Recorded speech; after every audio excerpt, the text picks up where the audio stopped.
Hi friends, welcome to Renna Veetu Samayal. Renna Veetu Samayal இன்னைக்கு ரொம்ப சுவையான மொச்சை அதுக்கப்புறம் கத்திரிக்காய் பயன்படுத்தி சூப்பரான மொச்சை கத்திரிக்காய் கார குழம்பு தான் பார்க்க போறோம். சூடான சாதத்தோட இந்த மொச்சை கத்திரிக்காய் கார குழம்பு ஊத்தி சாப்பிட்றதுக்கு ரொம்ப சூப்பரா இருக்கும்.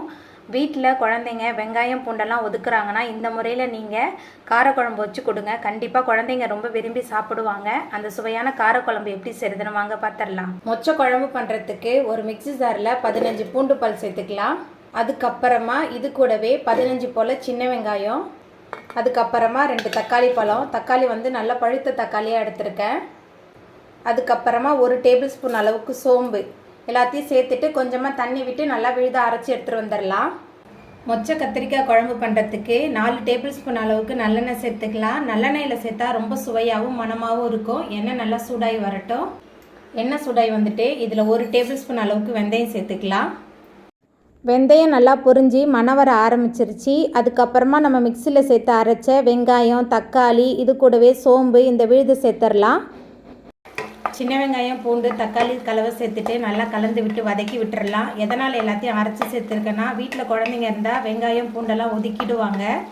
சின்ன வெங்காயம் பூண்டுலாம் எதிர்ப்பு அதிகமாக இருக்குது. அது அவங்க உடம்புல சேரலைன்னா அவங்களுக்கு உடம்பு தான் முடியாமல் போகும். அதனால் நான் எப்போவுமே இந்த முறையில் தான் அரைச்சி சேர்ப்பேன். குழந்தைங்களும் சாப்பிட்ருவாங்க.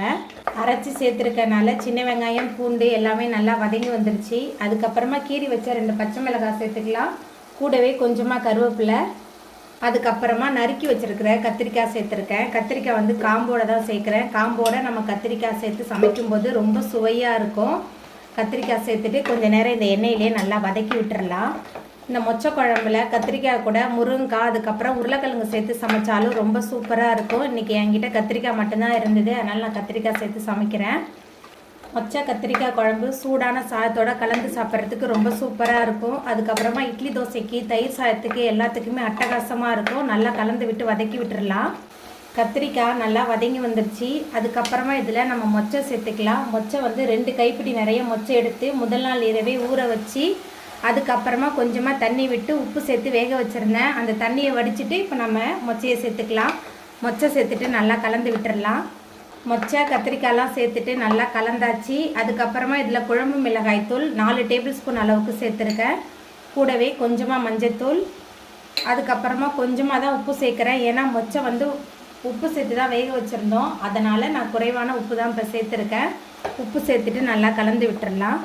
மொச்சை கத்திரிக்காய் மசாலா எல்லாமே சேர்ந்து நல்லா கலந்து வதங்கிருச்சு. அதுக்கப்புறமா மிக்சியை கழுவி அந்த தண்ணி தான் சேர்க்குறேன்.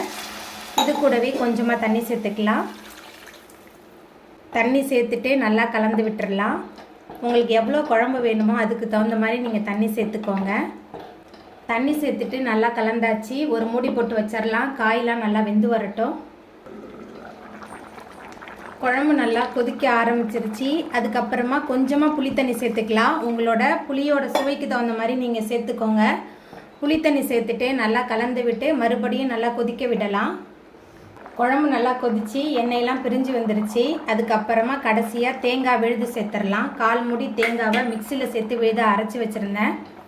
தேங்காய் விழுது சேர்த்துட்டு நல்லா கலந்து விட்டுறலாம்.